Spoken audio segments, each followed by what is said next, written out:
नमस्ते दोस्तों, स्वागत है आपके पसंदीदा शिक्षा चैनल पर। आज हम पीएसईबी क्लास 10 हिंदी के संपूर्ण पाठ संग्रह का अध्ययन करेंगे। इस वीडियो में हम 5 महत्वपूर्ण पाठों को विस्तार से समझेंगे। तुलसीदास दोहावली, मीराबाई पदावली, नीति के दोहे, हम राज्य लिए मरते हैं और गाता खग।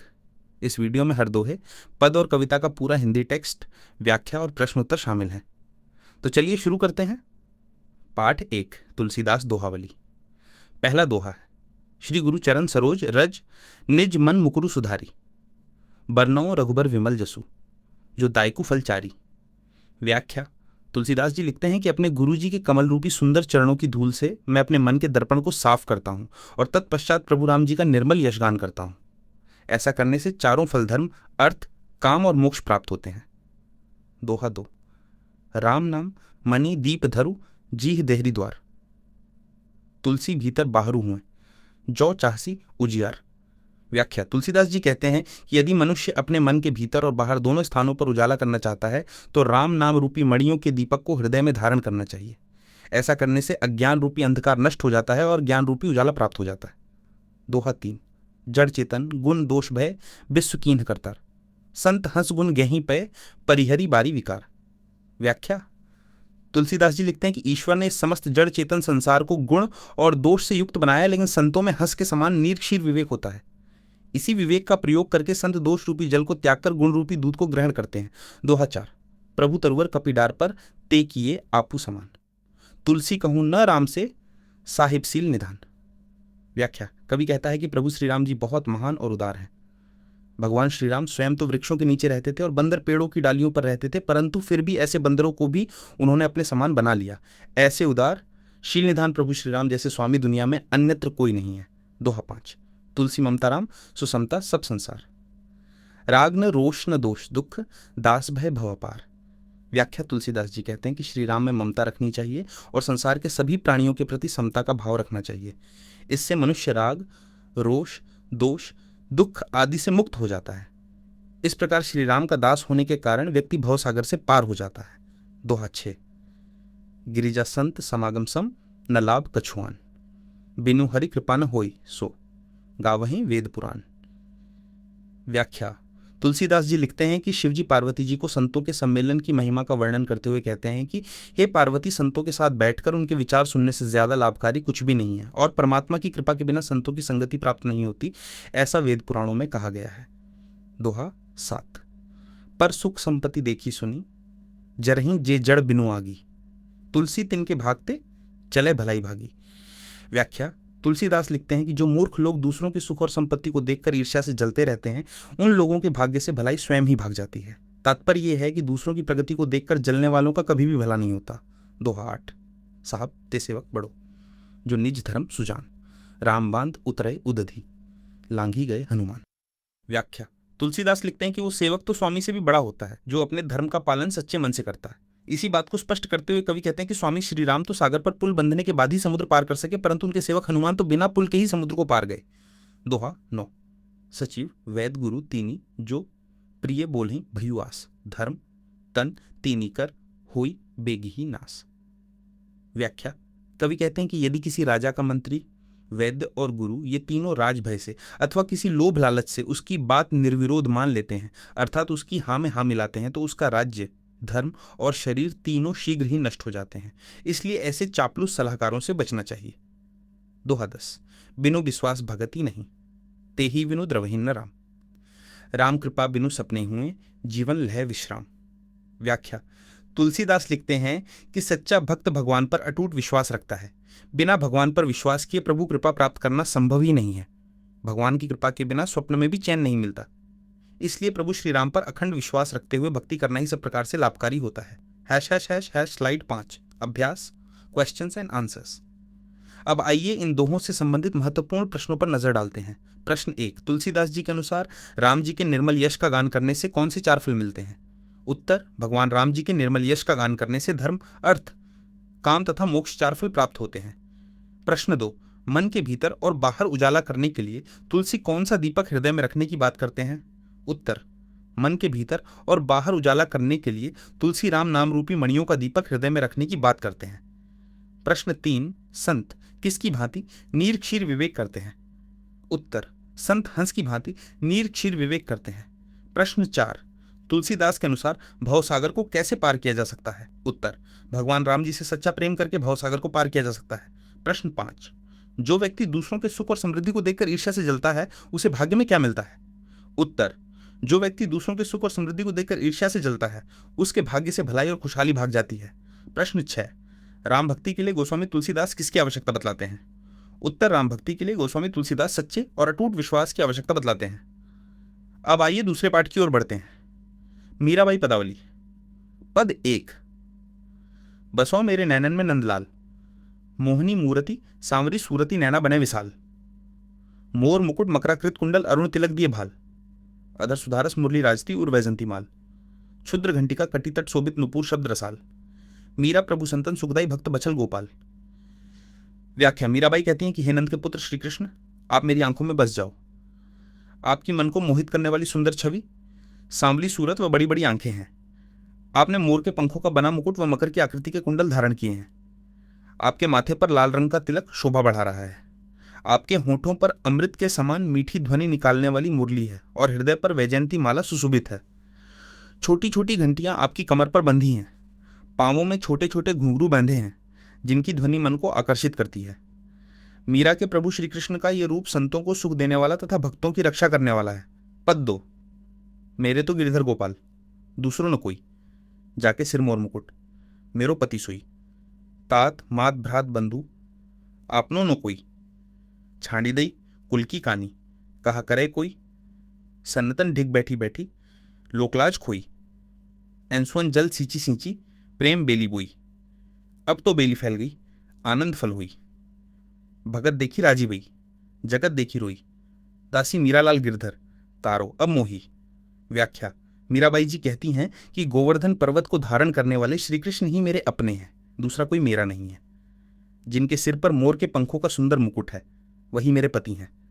माता पिता भाई सगा संबंधी मेरा कोई अपना नहीं है। मैंने कुल की मर्यादा छोड़ दी है, मुझे अब किसी की परवाह नहीं है। संतों की संगति में रहकर मैंने लोकलाज को छोड़ दिया है। श्री कृष्ण रूपी प्रेम की बेल को मैंने अपने आंसुओं के जल से सींचा है। अब तो प्रेम की वो बेल खिल गई है और उस पर भक्ति के मीठे मीठे फल लग गए हैं जिससे आनंद की प्राप्ति होगी। मीरा जी कहती हैं कि भक्तों को देखकर उन्हें खुशी मिलती है। संसार का झमेला तो दुख ही देने वाला है जिसमें रोना धोना ही है। मीराबाई श्री कृष्ण से प्रार्थना करती हैं कि वे उनकी दासी हैं, अब संसार रूपी समुद्र से उनका उद्धार किया जाए। प्रश्न 1, श्री कृष्ण ने कौन सा पर्वत धारण किया था? उत्तर, श्री कृष्ण ने गोवर्धन पर्वत धारण किया था। प्रश्न 2, मीरा किसे अपने नयनों में बसाना चाहती है? उत्तर, मीरा श्री कृष्ण को अपने नयनों में बसाना चाहती है। प्रश्न 3, श्री कृष्ण ने किस प्रकार का मुकुट और कुंडल धारण किए हैं? उत्तर, श्री कृष्ण ने मोर के पंखों का मुकुट और मकर की आकृति के कुंडल धारण किए हैं। प्रश्न 4, मीरा किसे देखकर प्रसन्न हुई और किसे देखकर दुखी हुई? उत्तर, मीरा भक्तों को देखकर प्रसन्न हुई और सांसारिक मोह माया में फंसे हुए लोगों को देखकर दुखी हुई। प्रश्न 5, संतों की संगति में रहकर मीरा ने क्या छोड़ दिया? उत्तर, संतों की संगति में रहकर मीरा ने कुल की मर्यादा तथा लोकलाज को छोड़ दिया। प्रश्न 6, मीरा अपने आंसुओं के जल से किस बेल को सींच रही थी? उत्तर, मीरा अपने आंसुओं के जल से श्रीकृष्ण के प्रेम रूपी बेल को सींच रही थी। प्रश्न 7, पदावली के दूसरे पद में मीराबाई गिरधर से क्या चाहती है? उत्तर, पदावली के दूसरे पद में मीराबाई गिरधर से अपना उद्धार चाहती है। अब आइए तीसरे पाठ की ओर। नीति के दोहे। इसमें हम रहीम, बिहारी और वृंद के दोहों का अध्ययन करेंगे। रहीम के दोहे। दोहा 1, कही रहीम संपत्ति सगे, बनत बहुत बहु रीत, विपत कसौटी जे कसे, सोई सांचे मीत। व्याख्या। रहीम जी कहते हैं कि जब तक मनुष्य के पास धन दौलत, पैसा व संपत्ति रहती है तब तक मनुष्य के बहुत से रिश्तेदार, मित्र व दोस्त होते हैं और वे अनेक प्रकार से मित्र बनने का प्रयास करते हैं। परंतु जो मुसीबत के समय हमारा साथ देता है, विपत्ति की कसौटी पर खरा उतरता है, वही वास्तव में सच्चा मित्र होता है। दोहा 2, एके साधे सब सधे, सब साधे सब जाए, जरहिमन सींचे मूल को, फूले फलैद है। व्याख्या। इस दोहे में रहीम जी कहते हैं कि एक की साधना पूरी तरह से करने पर सब साधे जाते हैं। अर्थात अगर हम एक समय में एक काम की तरफ पूर्ण रूप से ध्यान देते हैं तो बाकी सारे काम भी पूरे हो जाते हैं। इसके विपरीत अगर हम सभी कार्य एक साथ करने का प्रयास करते हैं तो सब बेकार हो जाता है। जिस प्रकार वृक्ष की जड़ को सींचने पर उस पर लगे फल फूल भी अपने आप तृप्त हो जाते हैं, उन्हें अलग से सींचना नहीं पड़ता। ठीक उसी प्रकार एक समय पर एक काम की ओर ध्यान केंद्रित करने पर बाकी काम भी अच्छे से संपन्न हो जाते हैं। दोहा 3, तरुवर फल नहीं खाते हैं, सरवर पियहि न पान, कही रहीम पर काज हित, संपत्ति संचहि सुजान। व्याख्या, इस दोहे में रहीम जी कहते हैं कि पेड़ कभी अपना फल स्वयं नहीं खाता, बल्कि अपने फल से दूसरों की भूख मिटाता है। सरोवर अपना पानी स्वयं नहीं पीता, बल्कि अपने जल से दूसरों की प्यास बुझाता है। ठीक उसी प्रकार अच्छे और सज्जन व्यक्ति संपत्ति का संचय अपने लिए नहीं, बल्कि दूसरों की भलाई के लिए करते हैं, अर्थात वो अपने द्वारा एकत्र की गई धन दौलत को दूसरों की भलाई में लगा देते हैं। दोहा 4, रहीमन देखी बड़ेन को लघु न दीजिए डारी, जहां काम आवे सुई का करे तरवारी। व्याख्या, इस दोहे में रहीम जी कहते हैं कि हमें बड़ी वस्तु को देखकर छोटी वस्तु के महत्व को भूलना नहीं चाहिए। ठीक वैसे ही जैसे जहां पर सुई का काम होता है वहां पर तलवार कुछ नहीं कर सकती, अर्थात सुई चाहे आकार में कितनी भी छोटी क्यों न हो, परंतु उसका कार्य वही कर सकती है, तलवार जैसी बड़ी चीज भी नहीं। अतः हमें बड़ी वस्तु को देखकर छोटी वस्तु की उपयोगिता को भूलना नहीं चाहिए। बिहारी के दोहे। दोहा 5, कनक कनक ते सौगुनी, मादकता अधिकाय, बहखाए बोरात है, ये पाए बोरा है। व्याख्या, इस दोहे में बिहारी जी कहते हैं कि कनक अर्थात सोने का नशा, कनक अर्थात धतूरे के नशे से 100 गुना अधिक होता है। धतूरे को तो खाने से नशा चढ़ता है, परंतु सोना अर्थात धन दौलत को प्राप्त करने पर ही मनुष्य को उसका नशा चढ़ जाता है, अर्थात अधिक धन दौलत का नशा अर्थात अभिमान मनुष्य को पागल बना देता है। दोहा 6, यही आशा अटक्यो रहे, अली गुलाब के मूल, हो यह बहुरी बसंत ऋतु, इन डारनी पैफूल। व्याख्या, बिहारी जी कहते हैं कि भैंवरा इसी आशा के साथ पतझड़ में भी गुलाब की जड़ व डालियों के आसपास मंडराता रहता है कि बसंत आने पर इन डालियों पर फिर से फूल खिलेंगे और वो उन फूलों का रसपान करेगा। इसी तरह मनुष्य को भी जीवन में निराश न होकर आने वाले अच्छे दिनों के लिए आशावादी बनकर रहना चाहिए। दोहा 7, सोहतु संग समानु सो, यह कहे सब लोग, पान पीक ओठनु बने, नैनु काजर जोग। व्याख्या, इस दोहे में बिहारी जी कहते हैं कि एक जैसे स्वभाव और गुणों वाले लोगों का साथ शोभा देता है, ऐसा सब लोग कहते व मानते हैं। जैसे पान का रंग लाल होता है और उसकी लाल रंग की पीक होंठों पर ही अच्छी लगती है, काजल का रंग काला होता है और वो आंखों में ही शोभा देता है। दोहा 8, गुनी गुनी सब कह कहें, निगुनी गुनी न हो तू, सुन्यो कहूं तरु अरकते, अरक समान उदोतू। व्याख्या, बिहारी जी कहते हैं कि गुणी गुणी कहने से कोई गुणहीन व्यक्ति गुणवान नहीं बन जाता। जिस प्रकार सूर्य को अर्क भी कहते हैं और आग का पौधा भी अर्क कहलाता है, परंतु अर्क कहलाने मात्र से आग के पौधे में सूर्य के समान गुण नहीं आ जाते। अतः हमें किसी के नाम पर नहीं बल्कि उसके गुणों व योग्यता पर ध्यान देना चाहिए। वृंद के दोहे। दोहा 9, करत करत अभ्यास के जड़मती होत सुजान, रसरी आवत जात ते, सिल पर परत निशान। व्याख्या, वृंद जी कहते हैं कि लगातार अभ्यास करने से एक मूर्ख व्यक्ति भी विद्वान बन सकता है। जिस प्रकार रस्सी के बार बार घिसने से पत्थर पर भी निशान पड़ जाते हैं, अतः लगातार मेहनत करके कमजोर व्यक्ति भी अपने लक्ष्य को पा सकता है। दोहा 10, फेर ना है कपट सो, जो कीजे व्यापार, जैसे हांडी काट की चढ़े न दूजी बार। व्याख्या, वृंद जी कहते हैं कि छल और कपट का व्यवहार बार बार नहीं चल सकता, इनसे बार बार व्यापार नहीं किया जा सकता। जैसे लकड़ी की हांडी को एक ही बार आग पर चढ़ाया जा सकता है, दूसरी बार नहीं, अतः छल और कपट का व्यवहार एक ही बार किया जा सकता है, बार बार नहीं। दोहा 11, मधुर वचन तेजात मिट, उत्तम जन अभिमान, तनिक शीत जलसों मिटे, जैसे दूध उफान। व्याख्या, वृंद जी कहते हैं कि मीठे वचन बोलने से बड़े अभिमानी व्यक्ति का अभिमान भी दूर हो जाता है। जैसे दूध में आए उफान को जरा से ठंडे जल के छींटे दूर कर देते हैं या शांत कर देते हैं, उसी प्रकार मीठे वचनों से किसी के भी घमंड को शांत किया जा सकता है। दोहा 12, अरे छोटो गनिये नहीं, जाते होत बिगार, तृण समूह को तनिक में, जारत तनिक अंगा। व्याख्या, वृंद जी कहते हैं कि कभी भी अपने शत्रु को अपने से छोटा या कमजोर नहीं समझना चाहिए, क्योंकि कई बार छोटी वस्तुएं भी बहुत बड़ा बिगाड़ कर देती हैं। जिस प्रकार एक छोटा सा अंगारा तिनकों के बहुत बड़े समूह को जला देता है, उसी प्रकार छोटा सा शत्रु भी कई बार बहुत बड़ा नुकसान कर देता है। प्रश्न 1, रहीम जी के अनुसार सच्चे मित्र की क्या पहचान है? उत्तर, रहीम जी के अनुसार सच्चा मित्र वही होता है जो मुसीबत के समय हमारा साथ देता है। प्रश्न 2, ज्ञानी व्यक्ति संपत्ति का संचय किस लिए करते हैं? उत्तर, ज्ञानी व्यक्ति संपत्ति का संचय दूसरों की भलाई के लिए करते हैं। प्रश्न 3, बिहारी जी के अनुसार किसका साथ शोभा देता है? उत्तर, बिहारी जी के अनुसार एक जैसी प्रकृति व स्वभाव वाले लोगों का साथ शोभा देता है। प्रश्न 4, बिहारी जी ने मानव को आशावादी होने का क्या संदेश दिया है? उत्तर, बिहारी जी ने भैंवरे के माध्यम से मनुष्य को निराश न होकर आने वाले अच्छे दिनों के लिए आशावादी होने का संदेश दिया है। प्रश्न 5, छल और कपट का व्यवहार बार बार नहीं चल सकता, इसके लिए वृंद जी ने क्या उदाहरण दिया है? उत्तर, छल और कपट का व्यवहार बार बार नहीं चल सकता। इसके लिए वृंद जी ने काठ अर्थात लकड़ी की हांडी की उदाहरण दिए कि जिस प्रकार लकड़ी की हांडी को बार बार आग पर नहीं चढ़ाया जा सकता, उसी प्रकार छल कपट का व्यवहार भी बार बार नहीं चल सकता। प्रश्न 6, निरंतर अभ्यास से व्यक्ति कैसे योग्य बन जाता है? वृंद जी ने इसके लिए क्या उदाहरण दिया है? उत्तर, निरंतर अभ्यास से व्यक्ति योग्य बन जाता है। इसके लिए वृंद जी ने पत्थर और रस्सी के उदाहरण देते हुए कहा है कि जिस प्रकार बार बार रस्सी घिसने से पत्थर पर भी निशान पड़ जाते हैं, उसी प्रकार बार बार अभ्यास करते रहने से एक मूर्ख व्यक्ति भी विद्वान बन जाता है। प्रश्न 7, शत्रु को कमजोर या छोटा क्यों नहीं समझना चाहिए? उत्तर, शत्रु को कमजोर या छोटा इसलिए नहीं समझना चाहिए क्योंकि कई बार छोटा सा शत्रु भी बहुत बड़ा नुकसान कर देता है। ठीक वैसे ही जैसे एक छोटा सा अंगारा तिनकों के बहुत बड़े समूह को जला देता है। अब आइए चौथे पाठ की ओर। हम राज्य लिए मरते हैं, कवि मैथिली शरण गुप्त द्वारा रचित। पहली पंक्तियां, हम राज्य लिए मरते हैं, सच्चा राज्य परंतु हमारे कृषक ही करते हैं। जिनके खेतों में है अन्न, कौन अधिक उनसे संपन्न, पत्नी सहित विचरते हैं वे, भव वैभव भरते हैं। हम राज्य लिए मरते हैं। व्याख्या, उर्मिला कहती है कि हम राज परिवार के लोग राज्य कलह के कारण दुखी हैं, जबकि वास्तव में सच्चा राज्य हमारे किसान करते हैं। वे स्वयं अपने खेतों में अन्न उत्पन्न करते हैं, इसलिए किसानों से धनवान कोई नहीं। वे अपनी पत्नी संग जीवन यापन करते हैं, जबकि हम गृह क्लेश के कारण वियोग सह रहे हैं। अतः किसान हमसे अधिक सुखी हैं। वे गोधन के धनी उदार, उनको सुलभ सुधा की धार, सहनशीलता के आगर वे श्रम सागर तरते हैं। हम राज्य लिए मरते हैं। व्याख्या, उर्मिला किसानों की प्रशंसा करते हुए कहती है कि किसानों के पास अमृत की धारा के समान गाय का दूध सहज ही मिल जाता है। किसान सहनशीलता की मूर्ति हैं। वे सदैव परिश्रम करने में विश्वास रखते हैं, जबकि हम राज परिवार के सदस्य राज्य कलह के कारण दुखी है। यदि वे करें, उचित है गर्व, बात बात में उत्सव पर्व, हमसे प्रहरी रक्षक जिनके, वे किससे डरते हैं? हम राज्य लिए मरते हैं। व्याख्या, उर्मिला आगे कहती है कि यदि किसान अपने ऊपर गर्व या मान करते हैं तो इसमें कुछ भी अनुचित नहीं है।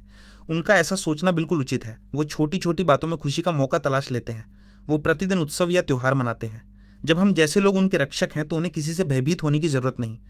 जबकि हम राज्य के लिए मरते हैं, करके मीन मेघ सबोर, किया करे बुद्धवाद कठोर, शाखा में बुद्धि तजकर वे मूल धर्म धरते हैं। हम राज्य लिए।